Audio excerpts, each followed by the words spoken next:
Guys Ukraine ने ऐलानी तौर पर नरेंद्र मोदी से हेल्प मांगी है कि गाइस नरेंद्र मोदी को ये कहा है कि आप आकर हमारे और रशिया के दरमियान जो जंग चल रही है, इसको खत्म करवा दे। तो क्या मैं पाकिस्तानी पब्लिक के पास जाऊंगा, उनसे पूछूंगा क्या इंडिया इतनी बड़ी सुपर पावर बन चुका है कि पूरी दुनिया जैसे कि यूक्रेन जैसी कंट्रीज भी इंडिया से हेल्प मांग रही है। एक खबर आई है, यूक्रेन से एक खबर आई कि यूक्रेन ने हेल्प मांगी इंडिया से।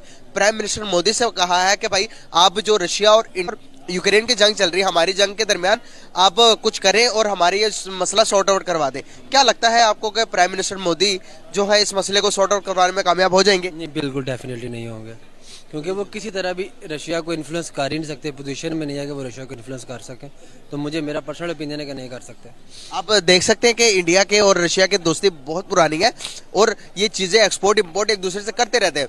एक और खबर मैं देता चलूं, दुनिया ने जहां पर इंडिया पर सैंक्शन लगाए, लेकिन रशिया फिर भी इंडियन रुपये के अंदर ट्रेड करता है इंडिया के साथ। इसको कैसे देखते हैं? यार रशिया जो है ना वो उसके चाइना के साथ भी चाइनीज कंट्री में कर रहा है, और इंडिया और चाइना की आपको पता है कितनी लगती है। तो इसका कतई ये मतलब नहीं है कि इंडिया को इसमें बड़ा जाके इन्फ्लुएंस कर लेगा, या कि इनकी इंपोर्ट एक्सपोर्ट आपस में बड़ी है। रशिया की एक्सपोर्ट जितनी यूरोप के जर्मनी है, अगर एक दिन रशिया गैस बंद करे ना तो जर्मनी बैठ जाए। जर्मनी की सारी इंडस्ट्री रशियन गैस पे है, लेकिन उस पर सैंक्शन भी लगा रहे हैं और साथ साथ उससे गैस भी इंपोर्ट कर रहे हैं। तो इसका कतन पर्पस नहीं है कि अगर आप अपने ट्रेड को छोड़ के आप अपनी जो फॉरेन पॉलिसी है वो उस पर खड़ा करेंगे, वो तो बिल्कुल ऐसी बात नहीं है। लेकिन लास्ट मीटिंग हुई थी, एक मीटिंग के अंदर नरेंद्र मोदी ने पुतिन से कहा था कि भाई अब वॉर करने का टाइम नहीं है, अब पीस का टाइम है। पुतिन को वो बात समझ में भी आई थी और वर्ल्ड मीडिया ने इसको कवर किया।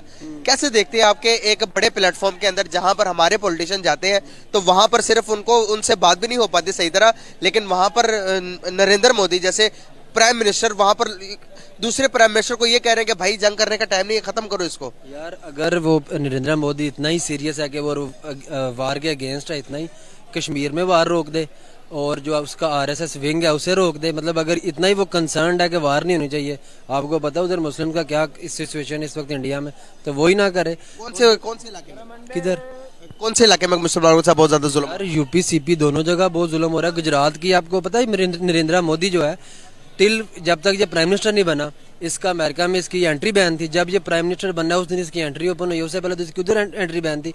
अगर ये इतना ही कोई बड़ा पीसफुल बंदा है तो ये आप ये जो इसने किया उसके गुजरात में बुचर ऑफ गुजरात के नाम से, आपको पता है ये मशहूर था। ये तो बिलावल भुट्टो साहब ने कहा था। लेकिन बिलावल भुट्टो ने भाई नहीं कहा, बिलावल भुट्टो तो कल आया ना। एक इन पर ये जो से ये इल्जाम लगते हैं, लेकिन ये कहते हैं कि अभी तक मेरे पर साबित कोई नहीं चीज हुई। ये जो से ये इधर गुजरात की आप बात कर रहे हैं, गुजरात के अभी तक इन पर कोई साबित ही नहीं हुई कि गुजरात में ये काम हुआ था। यार मेरी बात सुनो, अगर जो फॉरेन इसका ऑफिस है अमेरिकन, वो इस पे सैंक्शन लगाते हैं तो वो क्या बगैर सबूत किसके ऊपर लगा देते?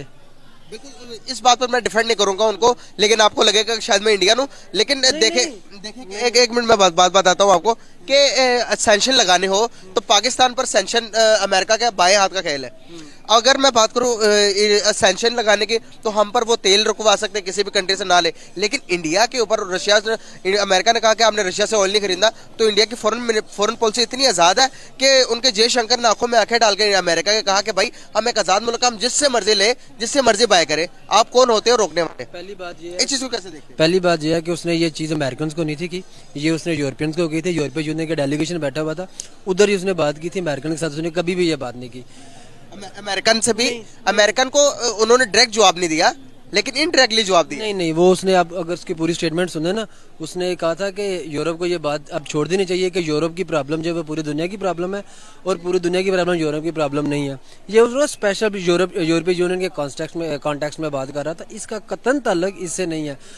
दूसरा जो आप हाइप क्रिएट कर रहे हैं कि इंडिया की बड़ा इन्फ्लुएंशियल है, हाँ इंडिया की बड़ा इन्फ्लुएंशियल है और वो इन्फ्लुएंस कर लेगा रशिया को, तो वो कतन बिल्कुल भी ऐसी कोई बात नहीं है। उसकी ना बड़ी लॉजिकल देखो, इंडिया की लग रही है चाइना के साथ और इंडिया की लग रही है चाइना के साथ। रशिया का बड़ा ट्रेड पार्टनर कौन है? चाइना है। अमेरिका की लग रही थी इसके साथ, अब इसके साथ सऊदी अरब के साथ, और चाइना सऊदिया को बुला लिया, सऊदिया ने बुला लिया चाइनीज प्राइम मिनिस्टर को, उधर गया और उन्होंने अच्छी खासी डील की है। तो फॉरेन पॉलिसी जो होती है वो सारी अपने इंटरेस्ट को देख के बनानी पड़ती है।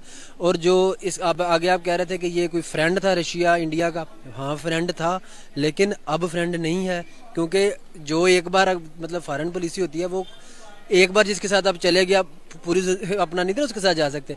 उस वक्त इंडिया सोशलिस्ट था और प्रो सोशलिज्म और प्रो कम्युनिज्म था, जा रहा था उस तरफ। लेकिन अब जो आज के दिन की सिचुएशन है वो सिचुएशन ये है कि इंडिया ने अपनी खोली है ट्रेड, और ये एक ना ओपन मार्केट इकॉनमी है, फ्री ट्रेड। हाँ फ्री ट्रेड की तरफ जा रहा है, और ये चल रहा है अमेरिकन के साथ, और ये कभी भी रशियन पलड़े में नहीं गिरेगा। मतलब लॉजिकल और प्रूवन है ये सब कुछ। बिल्कुल सही। जैसे कि आप देखते हो कि यार इसके अलावा भी देखो ना, एक कंट्री एक किसी भी मुल्क को कहती है, अगर कोई हमें कंट्री कहती है कि भाई पाकिस्तान पर मुझे बहुत यकीन है कि पाकिस्तान ये कर सकता है, तो ये रशिया के जो उनसे यूक्रेन से ये खबर आई कि उन्होंने नरेंद्र मोदी से ऑफिशियली, आप इस चीज की खबर जाके पढ़ लीजिएगा, हाँ पढ़ लीजिएगा। लेकिन एक मैं बात ये कैपेसिटी में, मतलब किस कैपेसिटी में जो इंडिया है वो रशिया को डिक्टेट कर सकता है कि आप उसके साथ वार करो। मतलब रशिया की हिस्ट्री है, रशिया की हिस्ट्री ये है कि उनका जो प्रेसिडेंट होता है, प्राइम मिनिस्टर होता है ना, ये पुतिन है। कितनी देर हो गई है पुतिन को ऑफिस में, कितनी देर हुई है पता है आपको?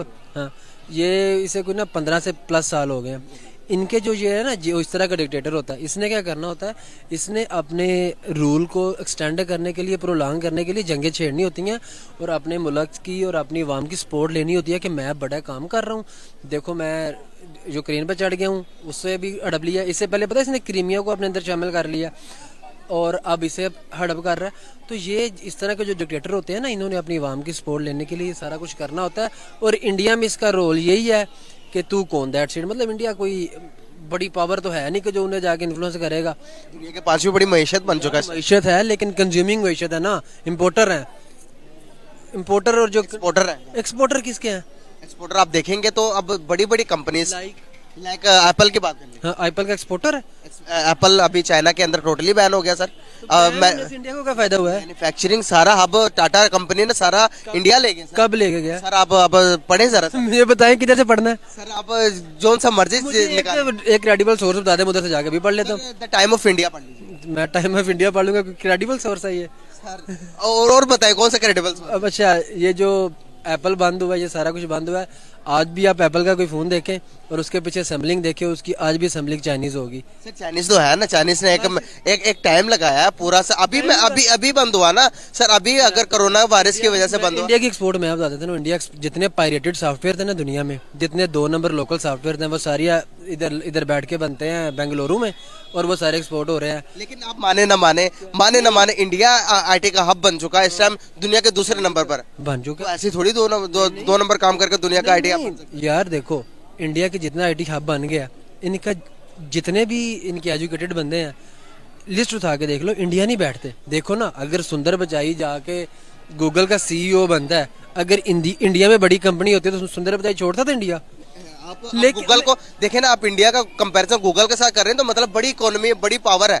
तो भाई यही आपको बात बता रहा हूँ ना, कि जो कंज्यूमिंग सोसाइटी होती है ना, जिधर कंजम्पशन ज्यादा होती है। कंजम्पशन ज्यादा क्यों होती है? 1.5 अरब बंदा बैठा हुआ है, 1.5 अरब बंदा जिधर बैठा हो, कंजम्पशन बहुत ज्यादा होगी। सिर्फ वही है, और मतलब बाकी हाइप क्रिएट जितनी मर्जी बंदा कर ले। लेकिन बात आपको माननी पड़ेगी, चाहे हम इस चीज को तस्लीम ना करें, इंडिया सुपर पावर बनने जा रहा है आने वाले टाइम के अंदर। सुपर पावर मैं आपको बताता हूँ किस चीज में, इकोनॉमिकल तौर पर। इकोनॉमी 2035 के अंदर प्रेडिक्ट की जा रही है कि इंडिया की इकोनॉमी दूसरे नंबर पर आ जाएगी, वर्ल्ड दुनिया के दूसरे नंबर पर। एक IMF ने एक रिपोर्ट जारी की थी, आप इससे आगाह होंगे, तो उसने रिपोर्ट में ये बताया था कि दुनिया के सारी कंट्रीज बैंक करप्ट हो सकती है, लेकिन उसमें इंडिया का नाम नहीं था। वाई? क्योंकि इंडिया की पॉपुलेशन आपको पता है कितनी है? सर पॉपुलेशन का एडवांटेज है, वहाँ पर डिसएडवांटेज भी तो है। सुन लो ना, 1.5 अरब पॉपुलेशन है, कितने बंदे पॉवर्टी लाइन के नीचे हैं पता है आपको? भाई 6% उनकी, अगर पॉवर्टी देखेंगे तो 6% उनकी पॉवर्टी में पॉवर्टी 6%। इधर लग ले, ये मोबाइल मैं अपना मोबाइल आपको दे दूंगा, अगर 6% हुई, 7% लगा लें। 7% हुई मैं आपको दे दूंगा। मोबाइल की नहीं लगाते, लेकिन लगा लेते हैं मैं आपको छोटी, मैं शर्त नहीं लगाता, मैं शर्तें नहीं लगाता, मैं आपको बता